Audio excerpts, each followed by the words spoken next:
Alunos da turma ATS 16, tudo bem com vocês? Estou aqui na nossa 10ª aula da disciplina Paciente Crítico e Grave. E hoje nós iremos falar sobre distúrbios hidroeletrolíticos. Vou entrar um pouco aí no assunto de cetoacidose diabética, alcalose, acidose, qual que é a diferença de cada um, o pH adequado, né? E aí, propriamente dito, os desequilíbrios hidroeletrolíticos, tá? Lembrando que no término dessa aula nós temos uma atividade complementar que justamente é para auxiliar vocês aí no estudo. Qualquer dúvida, pode me deixar uma pergunta via portal, pode me mandar um e-mail que nós iremos nos falando por lá, tudo bem? Só lembrando que a entrega do trabalho, né, do nosso primeiro trabalho é para hoje, né, dia 30/10, então não se esqueçam de me enviar aí o primeiro trabalho dessa disciplina por e-mail, tá? Que entre hoje à noite e amanhã eu já estarei fazendo a correção e inserindo a nota no portal, tudo bem? Muito obrigada pela participação e vamos lá.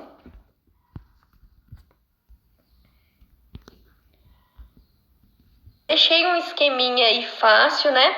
Normalmente é utilizado em muitos protocolos hospitalares na questão do valor de pH, de PN, né? Deixei um esqueminha aí para vocês terem ideia de como que funciona essa cadeia da acidose diabética, tá? Então vamos começar aqui, ó.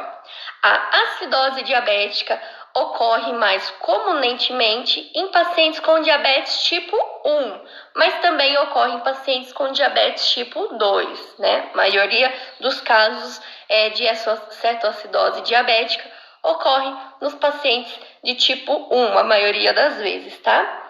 É uma emergência médica e acontece quando os níveis de açúcar, que é a glicose, né, no sangue do paciente diabético, encontram-se muito altos, estão acompanhados de aumento da quantidade de cetona no sangue também. Então, assim, quando o paciente chega no pronto atendimento, né, com a alteração do destro, né, muitas vezes o aparelhinho, ele dá HI, né, porque muitos aparelhos, eles conseguem mensurar só até 500, né, então normalmente aí a glicemia no sangue em jejum é de 80 a 100, né, numa pessoa em jejum, né, que não tenha diabetes, e a partir de 150, 180, normalmente esse paciente já faz uso contínuo de insulina, né? Porque ele é considerado um diabético, tá bom? Então, muitos aparelhinhos, né? Eles, quando passa desse valor de 500, que é altíssimo, ele dá no próprio aparelhinho HI. O que isso quer dizer? Né? Quer dizer que o aparelho ele não consegue mais mensurar, porque o valor está tão elevado, está tão muito acima de 500, que ele não consegue mais mensurar, né? Então, esse paciente pode estar considerando que ele tem uma cetoacidose diabética. Muitos pacientes, eles precisam ser administrado insulina na bomba de infusão. Por isso que muitas vezes esse paciente está internado lá na UTI. Então, mais associado com outro diagnóstico clínico, esse paciente precisa de cuidados intensivos, tá bom? O primeiro passo para que uma pessoa com diabetes entre em cetoacidose é a falta de insulina em seu organismo. A insulina é responsável por fazer com que a glicose que está na corrente sanguínea entre na célula do nosso organismo e gere energia. Então, existe todo um ciclo aí das questões orgânicas, né, da questão do diabetes, né?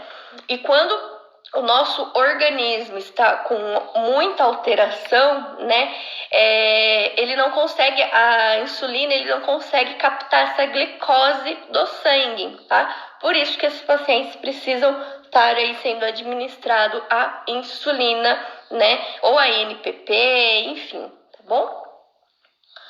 Quando há falta de insulina, duas situações simultâneas acontecem. O nível de açúcar no sangue vai aumentando e as células sofrem com a falta de energia. Então, quando o organismo está lá com a falta de insulina, porque o nosso organismo produz insulina própria, né? Mas quando o meu organismo ele não consegue produzir essa insulina, os meus níveis, as minhas taxas de glicose, elas vão aumentando e a minha célula ela não consegue captar essa glicose se ela não tiver adepta à insulina. Então, basicamente, toda aquela glicose vai ficando na minha corrente sanguínea, tá? É por isso que quando eu vou fazer o destro de jejum, né? Ou até mesmo pelo próprio aparelho, ele dá altas taxas de glicose, ou seja, minha taxa de açúcar no sangue está elevada, tá? Para evitar que as células parem de funcionar, o organismo passa a usar o estoque de gordura para gerar energia.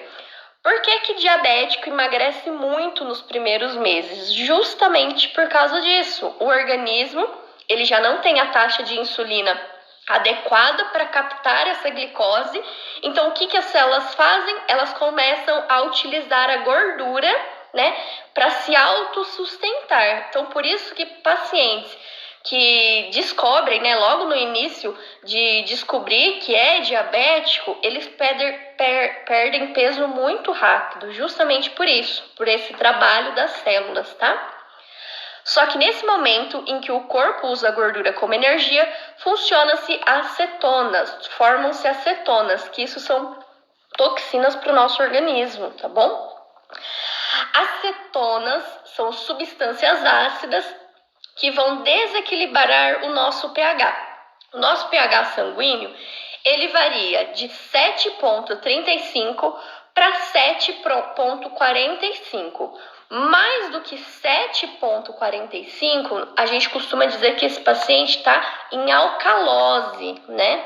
Menos que 7,35, a gente costuma dizer que esse paciente está em acidose, né? Menor que 7 ou maior que 7,8, esse paciente pode correr risco de óbito, tá? É claro que todos os exames laboratoriais é possível detectar o pH sanguíneo, tá? Numa gasometria, no hemograma, né? Por isso que esses pacientes que estão internados em UTI, constantemente, de acordo com a rotina, né, do hospital, eles precisam estar sendo coletados exames laboratoriais, tá bom? Não só por isso, mas é um dos motivos, justamente para identificar esses parâmetros, tá? Ou seja, vão causar um desequilíbrio na composição sanguínea, que se não for tratado pode levar até ao coma ou à morte. Para prevenir a cetoacidose diabética, alguns cuidados são importantes, né? Então vamos lá, alguns cuidados, seja pelo próprio paciente, né, quando ele está em domicílio, ou seja pela equipe de enfermagem que está no atendimento, numa internação com esse paciente, tá? Aplicação correta das injeções de insulina, realização das medidas de glicemia capilar com glicosímetro, acompanhamento médico regular, controle alimentar para evitar aumentos com alto teor de açúcar e que também podem levar a cetoacidose. Então, tem toda aquela história, né? Pacientes diabéticos precisam praticar exercício físico, justamente para o metabolismo ele acelerar um pouco mais esse processo da insulina, captar glicose, né? Precisa ter uma alimentação adequada, né? Evitar doces, massas, e precisa se medicar de acordo com o que foi prescrito, né? Solicitado, justamente para controlar esses níveis glicêmicos e até reduzir ou eliminar o uso de medicação. É claro que muitos diabéticos eles não conseguem, né, mesmo fazendo todos esses procedimentos de atividade física, alimentação, eles não conseguem diminuir as taxas, né, de glicose no sangue, e aí é necessário tomar aí ao longo da vida insulina, tá bom? Em casos de sinais como boca seca, aumento do volume de urina, aumento dos níveis de glicose no sangue, mal-estar, vômito, dor abdominal e hálito com cheiro acetona, pois a acetose no sangue pode causar esse efeito, é importante que o paciente seja rapidamente levado a um pronto-socorro para avaliação. Todos os sinais de diabetes foram que eu acabei de citar, né? Boca seca, o paciente vai muitas vezes ao banheiro urinar, né? Tem náusea, vômito, perda de peso, às vezes dor abdominal e principalmente hálito de acetona, né? Então, pacientes às vezes chegam no pronto-socorro e você sente aquele hálito semelhante à acetona, pode fazer um destro porque provavelmente vai estar alterado, tá? Fatores de risco para cetoacidose diabética. Os riscos de desenvolver cetoacidose diabética pode aumentar se o paciente tem diabetes tipo 1, então já é uma predisposição, né? Se o meu paciente com diabetes, ele não trata essa diabetes, provavelmente meus níveis de glicemia irão subir, aumentar, né? E esse paciente pode entrar em cetoacidose diabética, né? Lembra que eu falei para vocês, a questão envolve também questões do meu pH, né? Então, passou lá de 7,35, né? Meu paciente pode estar em acidose, né? Ele pode entrar em uma cetoacidose diabética, tá bom? E pode levar até a óbito se não for tratada, tá? Menores de 19 anos, porque já existe estudo que diabetes tipo 1 acomete mais os adultos, né? Diabetes tipo 2 normalmente são crianças, né? Um trauma físico ou emocional recente, estresse, febre alta, AVC ou infarto, vício em tabaco, histórico de abuso de drogas ou álcool. Apesar da cetoacidose diabética ser mais rara em pessoas diabéticas tipo 2, também pode acontecer, tá bom? É raro, mas pode acontecer. Sintomas da cetoacidose diabética. A cetoacidose diabética geralmente se desenvolve lentamente. Os primeiros sintomas incluem sede ou boca muito seca, micção frequente, então esse paciente vai várias vezes ao banheiro urinar, glicose alta no sangue e altos níveis de cetona na urina. Isso pode ser identificado tanto no exame sanguíneo, né, quanto no próprio exame de urina aí também, tá? Em seguida, outros sintomas aparecem, como cansaço constante, esse paciente sente muito sono, né? Pele seca ou corada, náusea, vômito ou dor abdominal, dificuldade em respirar, odor frutado na respiração e dificuldade de concentração. Agora a gente vai falar sobre o tratamento de cetoacidose diabética. O tratamento para cetoacidose diabética envolve geralmente uma combinação de várias abordagens para normalizar os níveis de açúcar e de insulina no sangue. Se a cetoacidose é resultado de uma infecção ou doença, receberá tratamento para as complicações também. Então, meu aumento de insulina está alto, meu organismo não consegue mais fazer todo aquele ciclo, né, de captação da insulina pelas células e liberação, né? Muitas vezes esse paciente precisa entrar aí com solução com insulina em bomba de infusão, né, controlada, né? Tudo isso esse meu paciente pode estar no setor de UTI. Complicações possíveis: baixos níveis de açúcar no sangue e hipoglicemia. Então, do mesmo jeito que ele está fazendo lá reposição, né, para controlar essa insulina, essa glicose sanguínea, né, tá tomando aí insulina em bomba de infusão, sendo administrado em bomba de infusão, os meus níveis glicêmicos, eles caem drasticamente, né? Então, se eu não tiver um controle, esse meu paciente pode ter uma hipoglicemia, tá? Então, do mesmo jeito que ele tá lá com uma glicemia de 600, 700, por exemplo, se eu não tiver um controle, esse índice glicêmico sanguíneo, ele pode cair para 20, né? Meu paciente pode entrar em coma por hipoglicemia. Então, por isso que se tem que tomar muito cuidado, ou até mesmo morrer em doses erradas de administração, tá bom? Então, baixos níveis de açúcar no sangue, que é a hipoglicemia. Se o seu nível de açúcar no sangue cai muito rapidamente por conta do tratamento para cetoacidose, você pode desenvolver hipoglicemia. Baixo nível de potássio. Também, né, a glicemia ela vai alterar questões de potássio na corrente sanguínea, tá bom? Os fluidos e insulina utilizado para tratar a cetoacidose diabética pode causar o seu nível de potássio e cair muito baixo. O nível baixo de potássio pode prejudicar as atividades do seu coração, músculos e nervos, né? Então, o potássio, ele é identificado também, né? A hipocalemia, ele pode ser identificado. Na verdade, é hipopotassemia, né? né, questões de complicações, hipocalemia e de cálcio, tá? Então, ele pode ser alterado também, identificado na corrente sanguínea, tanto com os exames laboratoriais, quanto em curva de eletrocardiograma, porque ele também altera a curva, tá bom? Complicações possíveis: inchaço no cérebro, né? Ajuste o seu nível de açúcar no sangue muito rapidamente, pode produzir inchaço em seu cérebro. Esta complicação parece ser mais comum em crianças, especialmente aqueles com diabetes recém-diagnosticada. Então, são raros os casos em diabetes tipo 2, né? Mas normalmente quando acontece, principalmente em criança que está em desenvolvimento aí, ele aparece mais aí em crianças recém-diagnosticadas com diabetes, tá bom? Agora o mais principal, né?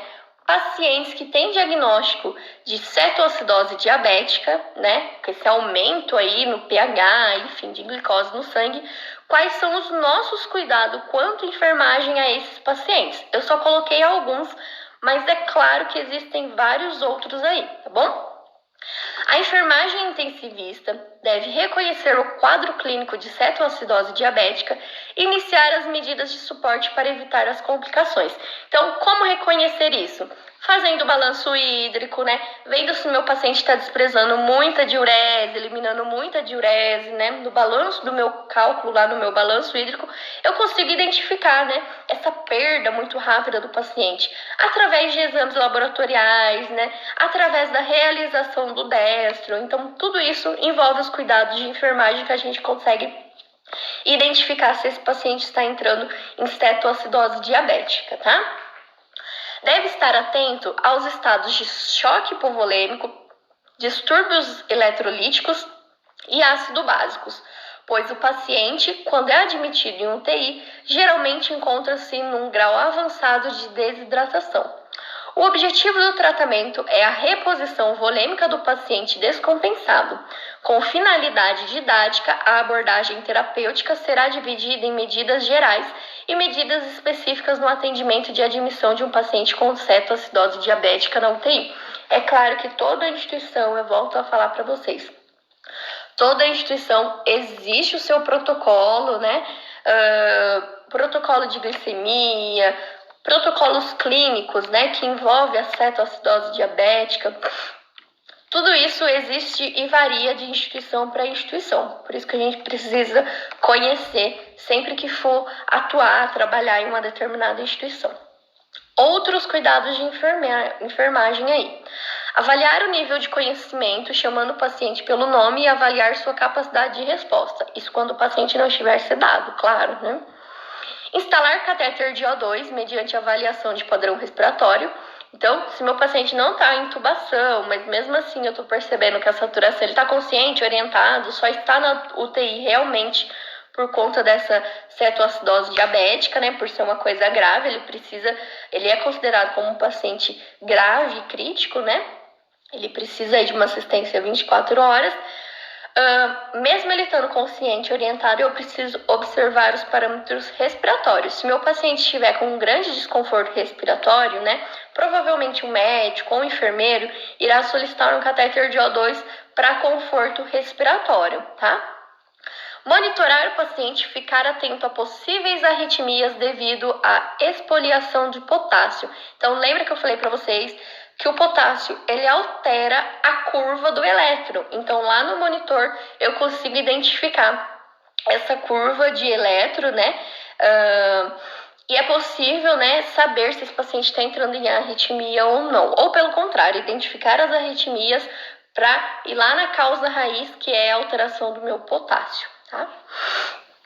Obter um ou mais acesso venoso calibroso, pois regularmente o paciente encontra-se num grau severo de desidratação e a reposição volêmica endovenosa é a prioridade. Então, esses pacientes, é claro, normalmente, pacientes que estão em setor de UTI, eles estão com catéter venoso central. Normalmente, eles estão com esse catéter, tá?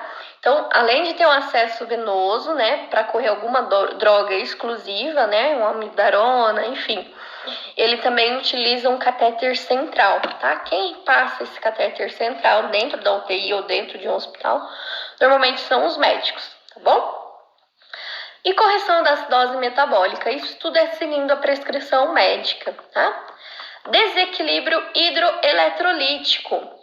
Vale ressaltar que os eletrólitos são sais que se tornam íons responsáveis pela condução da eletricidade necessária para o bom desempenho das funções orgânicas. Então, esses íons, né, esses eletrólitos, eles estão presentes nas nossas hemácias, tá? Então, em cada célula de hemácia possui um eletrólito, né? E quando ele tem muita alteração, déficit desse eletrólito, né? Ele pode entrar em desequilíbrio, né? Sendo assim, é extremamente importante o seu equilíbrio para garantir que o organismo funcione normalmente, pois o desequilíbrio desses componentes pode trazer sérias consequências para o corpo humano.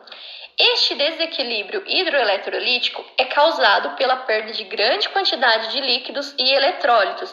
Então, pacientes que estão em grau severo de desidratação, vocês podem ter certeza que organicamente, né, internamente, esse paciente está sofrendo um desequilíbrio hidroeletrolítico, ele está perdendo muito eletrólitos, né, que isso não é bom. Então, se esse paciente está com diarreia, vômito, com quadro de desidratação, né, esse paciente está com desequilíbrio hidroeletrolítico. O que pode ocorrer por diversas causas, como diarreia, suor excessivo, vômito e poliúria, que é a urina excessiva, né? Distúrbios eletrolíticos, pode-se desenvolver pelos seguintes mecanismos: ingestão excessiva ou redução da eliminação de eletrolitos ou redução, diminuição ou eliminação excessiva do mesmo. A causa mais comum do distúrbio eletrolítico é a insuficiência renal. Então, pacientes, antes de começarem a fazer um tratamento de hemodiálise, o rim ele não consegue mais filtrar o que ele deveria filtrar. Então, muitas vezes o paciente fica inchado, ele retém muito líquido, né? Tem distúrbios aí do meu eletrolítico, né? Porque já não está eliminando, captando, eliminando o rim. Meu rim já não está fazendo mais essa função, ele já não consegue mais fazer esse filtro, né? Então, muitas vezes isso acontece em pacientes com insuficiência renal, tá bom? Os distúrbios eletrolíticos mais graves envolvem anormalidades nos níveis de sódio, potássio e cálcio. Outros desequilíbrios de eletrolitos são menos comuns ou graves e ocorrem frequentemente em conjunto com os anteriores. O abuso crônico de laxante ou diarreia e vômito severo pode levar a distúrbios eletrólicos graves, em associação com desidratação. Como eu falei para vocês, renal crônico normalmente ele pode sofrer, né, se não tiver um tratamento de hemodiálise para fazer esse filtro sanguíneo, ele pode ter sim um desequilíbrio hidroeletrolítico, mas também pessoas que fazem uso de medicação para emagrecer, né, que provocam um vômito, pode sofrer um quadro de desidratação, por isso que a pessoa perde peso muito rápido, né, porque ele entra num quadro de desidratação. Mas também o organismo fica com déficit aí de eletrólitos, tá? Então, isso daí a gente tem que tomar muito cuidado. Se meu paciente está tendo vários episódios de diarreia, eu preciso anotar isso em anotação de enfermagem, justamente para acompanhar, né, esse quadro de diarreia desde quando começou, quando que foi amenizou, fazer o meu balanço hídrico e sempre avisar o médico e o enfermeiro desses episódios, tá bom? Eu volto a colocar aqui novamente a tabela de eletrólitos, né, de sódio, potássio, cálcio, enfim, só para a gente reforçar quando ele é elevado, qual a minha denominação, a minha terminologia, quando ele tem redução, qual a minha terminologia para tal, tá? Sinais e sintomas de desequilíbrio hidroeletrolíticos, né? Os sintomas dos distúrbios hidroeletrolíticos dependem do tipo e da quantidade dos eletrólitos que faltam em excesso. Então, o meu paciente pode estar sofrendo desequilíbrio, né, fora dos parâmetros aí de cálcio, potássio, magnésio, de sódio, né? Então, nos exames laboratoriais, lá no meu hemograma, na minha gasometria, eu consigo identificar quais estão fora do parâmetro e dizer se esse paciente está em desequilíbrio ou não, tá bom? Sinais e sintomas: mucosa ressecada e pegajosa, pele corada, oligúria ou anúria, né? Ausência de urina, por isso que muitas vezes está relacionado à insuficiência renal, o paciente não tem micção urinária, né? Sede ou língua rugosa e seca podem indicar excesso de sódio. Cólicas abdominais, apreensão, convulsões, sinais de cacifo ao nível de extremo, então nível do externo, desculpa, é aquela pressão, né, aquele cisamento, né, que o paciente sente no externo, tá? Oligúria ou anúria pode indicar hiponatremia. Anorexia, distensão abdominal, ilho intestinal silencioso, né? Na hora que vai fazer a ausculta abdominal, não é possível auscultar nenhum ruído, né? Hidroaéreo, que é os ruídos da alça intestinal, né? Fraqueza, músculos macios e flácidos pode indicar desidratação, tá? Eletrólitos. Embora haja outros, os eletrólitos mais importantes na corrente sanguínea são o sódio e o potássio. O sódio é o cátion, né, que é o eletrólito que fica lá na corrente sanguínea, predominante do líquido extracelular e é fundamental para a manutenção do equilíbrio hídrico, enquanto o potássio é o cátion predominante no líquido intracelular. Então, pensando nas células, né? Um vai fazer a sua funcionalidade do lado de fora da célula e o potássio vai atuar dentro da célula, né? A perda de sódio pode causar migração de água para o interior das células e seu aumento favorece o acúmulo de água no interstício, produzindo edema. Então, pacientes, né? Por isso que a gente fala, cuidado com o sódio, né? Porque quanto mais sódio, né, seja sal nos alimentos da gente ingerir, maior o nosso organismo vai reter líquido, porque é a função do sódio, né? Quando ele está em excesso, as células acabam levando água que está no nosso organismo para dentro da célula. O sódio ele não consegue fazer mais essa barreira, então a gente fica inchado, é demasiado, né?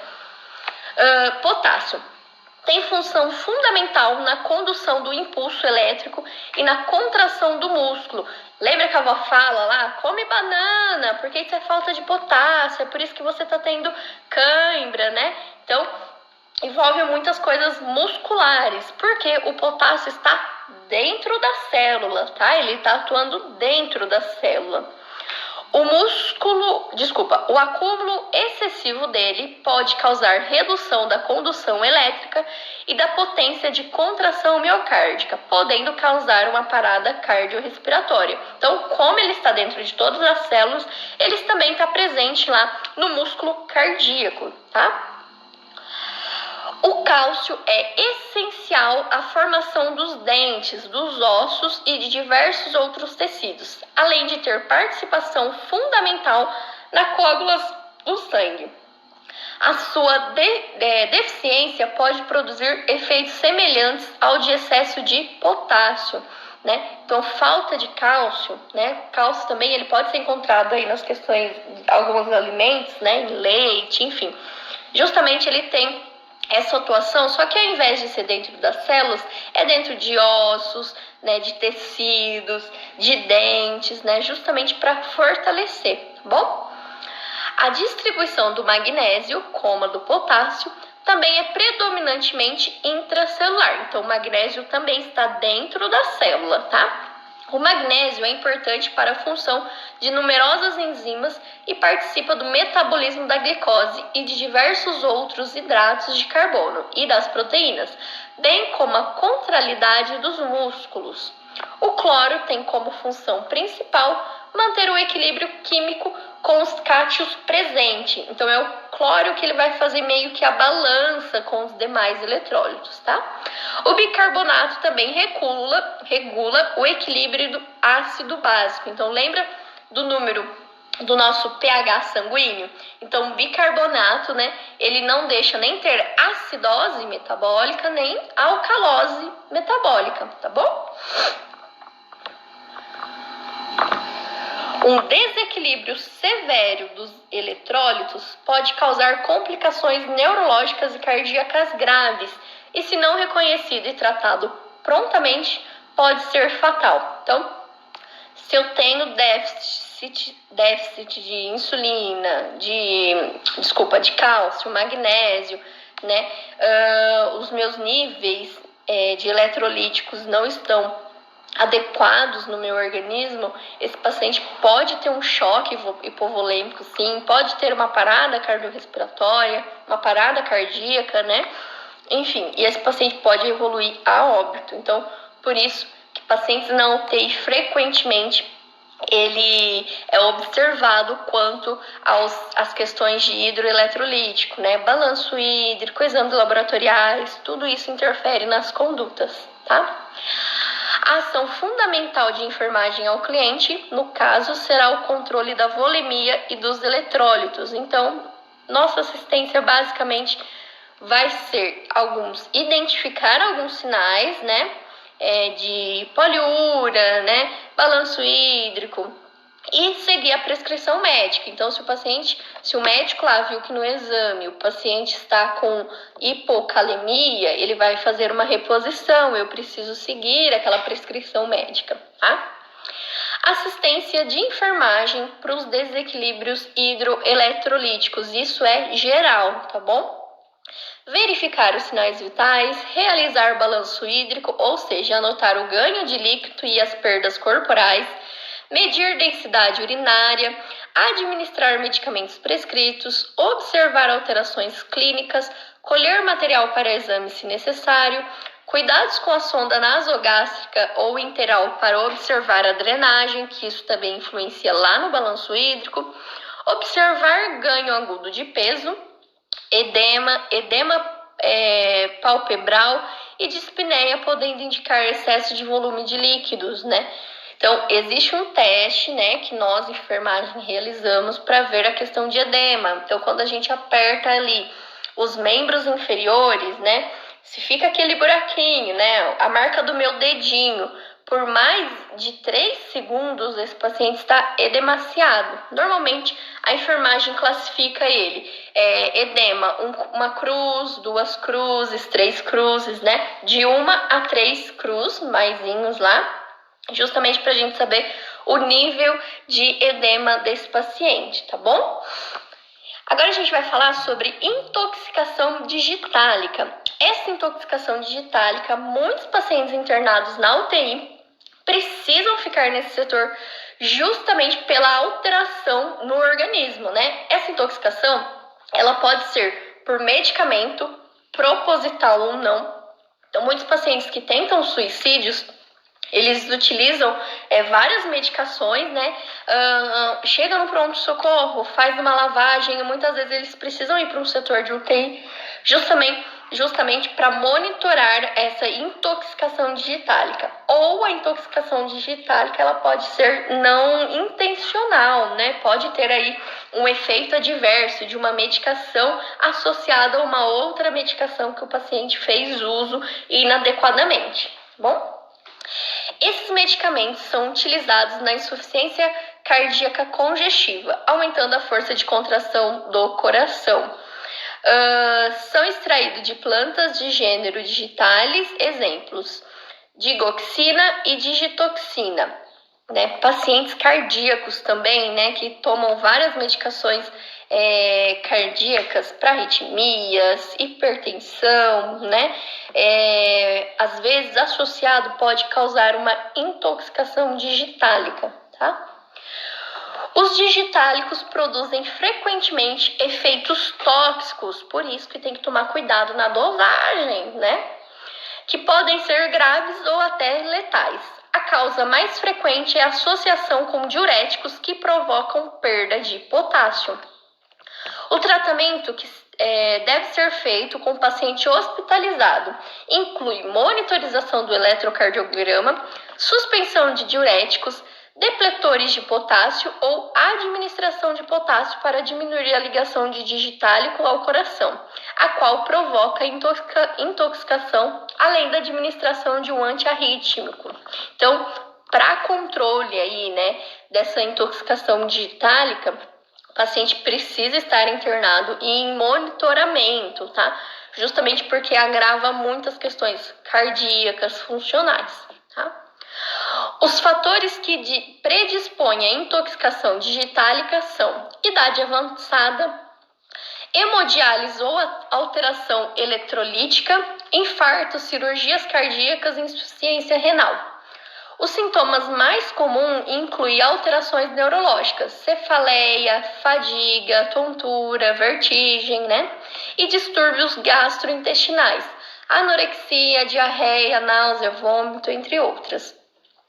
Para evitar a intoxicação digitálica, a enfermagem deve verificar o pulso antes de cada dose de digitálico, né? Não administrar se tiver menor que 60 batimentos por minuto, justamente, né? Porque quando esse paciente já está em intoxicação digitálica, se eu administrar outro digitálico aí, algo que seja cardiológico, né? Provavelmente esse paciente vai sofrer uma hipotensão, né? Então, se minha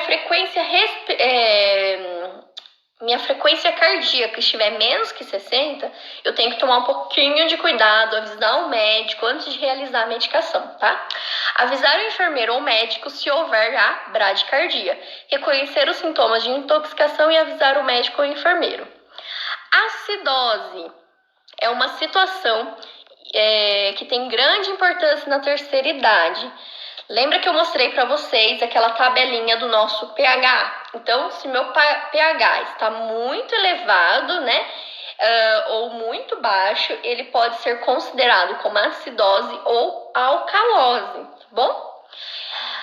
Pensando agora na acidose, é um equilíbrio metabólico devido à diminuição do meu pH do sangue, né? Ele está ácido, né?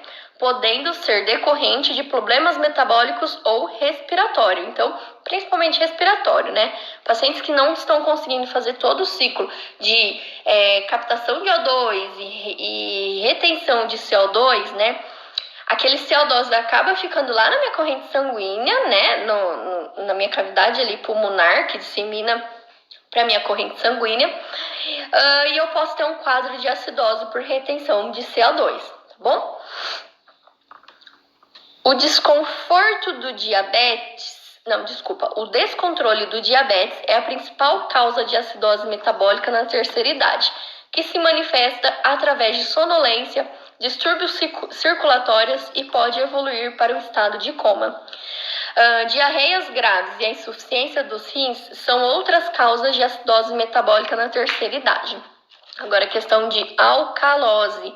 A alcalose é um desequilíbrio metabólico que se caracteriza pelo aumento do meu pH no sangue, que é a diminuição dos ácidos ou alcalose.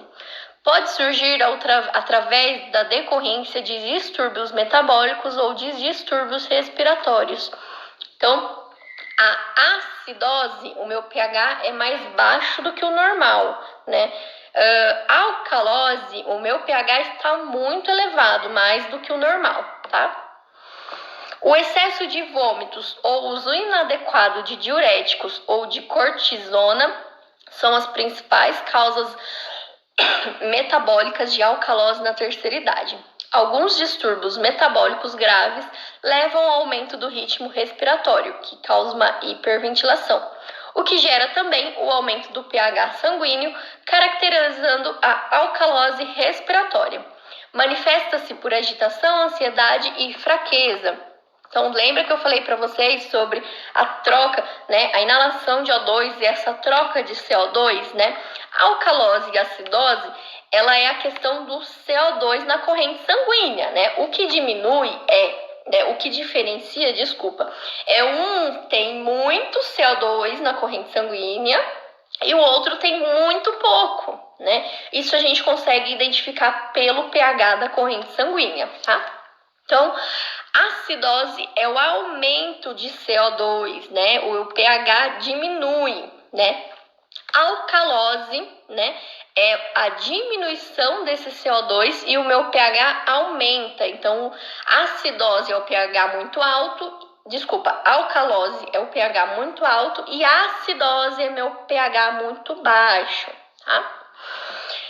Desidratação. Pacientes em desidratação também ficam internados lá no setor de UTI, justamente porque envolve toda a questão de desequilíbrio hidroeletrolítico, que são distúrbios metabólicos, né? Então, precisam, quando está em desidratação grave, muitas vezes o paciente está sim no setor de UTI para corrigir as questões dos eletrólitos que a gente viu lá em cima, tá?